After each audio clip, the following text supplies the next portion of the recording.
this keeps me going. On those days when I feel like giving up. Fire.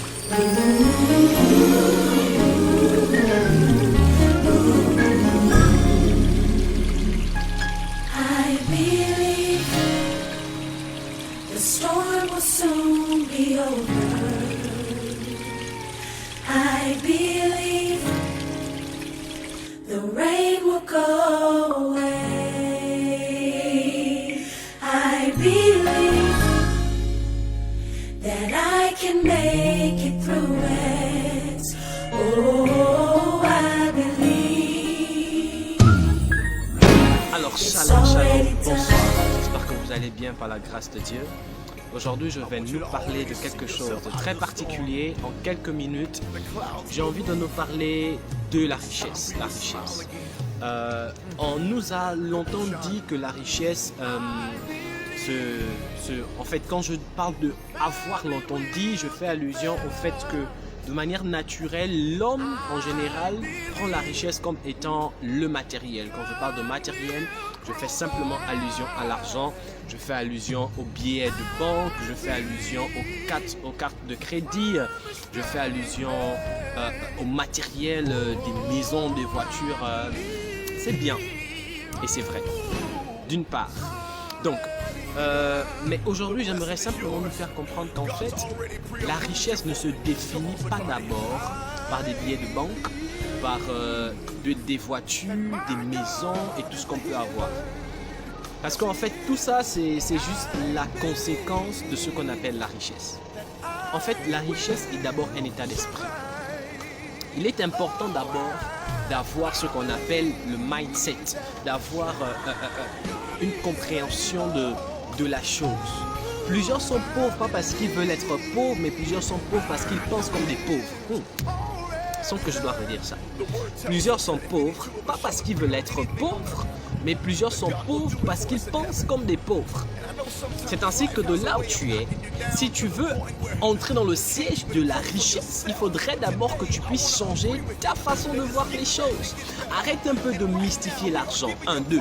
Arrête un peu de mystifier la chose. Vous savez, comme j'ai dit en amont, l'argent c'est juste la conséquence. Vous allez voir qu'un homme riche a un caractère. Tous les hommes riches n'ont pas le même caractère, mais ils ont des caractères qui les sont propres. C'est-à-dire, ils ont à peu près les mêmes caractères. Ils ont à peu près la même façon d'être. Pourquoi? Parce que la richesse, c'est un état d'esprit. Et il faudrait que tu arrêtes de penser comme un pauvre. J'ai été choqué de voir certaines personnes avec qui je marchais un jour. Et là, un de ces esclaffait en disant « Je ne peux pas prendre ça, c'est trop cher. » Non!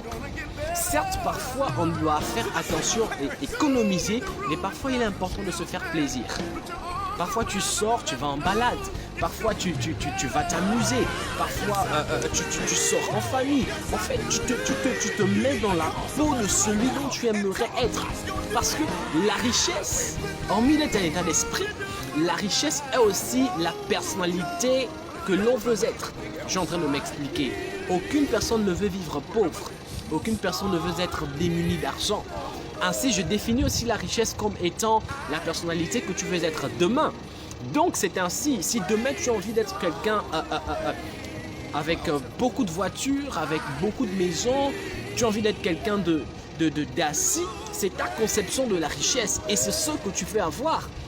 Or, si demain pour toi, être riche et être connu dans le monde, c'est ta conception de la richesse. On a tous une conception particulière de la richesse en fait. Et c'est cette conception-là que je veux aider quelqu'un à trouver. Je veux t'aider à trouver ta propre définition de la richesse. Et je veux que, en fait, en m'écoutant, tu évites de tout le temps penser que les grandes choses, c'est toujours pour les autres. Parce que ça, ce sont des esprits, des pauvres. Ce sont des pauvres qui réfléchissent comme ça. Un homme pouvait dire un riche est un homme plein d'idées.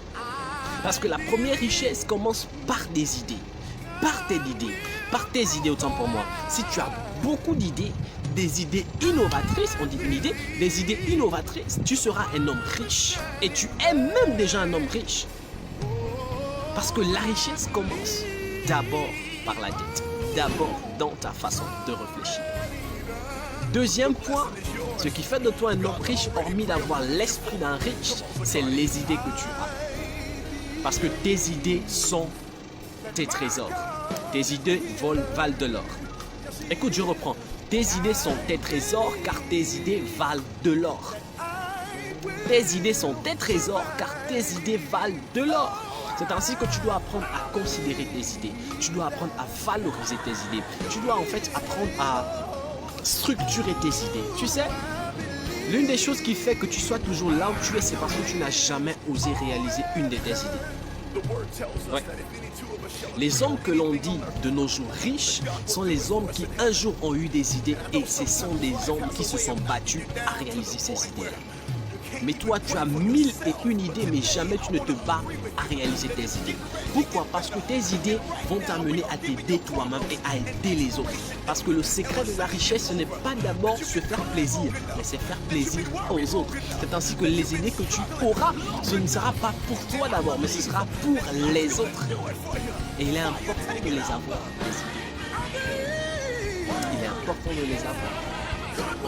Alors, aujourd'hui, je te laisse avec 2 points. Aie un esprit, à l'esprit que tu es riche. Enlève la mentalité selon laquelle rien ne peut te réussir. Enlève la mentalité selon laquelle tu es pauvre. Écoute, dis-toi dès aujourd'hui tu es riche et tu verras que ton caractère va changer. Tu verras que même ton raisonnement va changer. Grave cela dans ta tête. Grave cela au plus profond de ta tête. Écris ça sur ta matière grise. Tu verras que ça va te transformer. Ça va te changer radicalement. Deuxième chose, tes idées valent de l'or. Car tes idées sont tes trésors. Tes idées sont tes trésors car elles valent de l'or. C'est ainsi que garde-les. Prends tes idées soigneusement, entretiens-les, conserve-les. Et tu verras qu'elles vont t'amener dans le siège de la richesse de manière physique. Alors, j'ai été très ravi et que Dieu vous bénisse. Ciao. I know you've been crying at night, but I came by to let you know that it's gonna get better.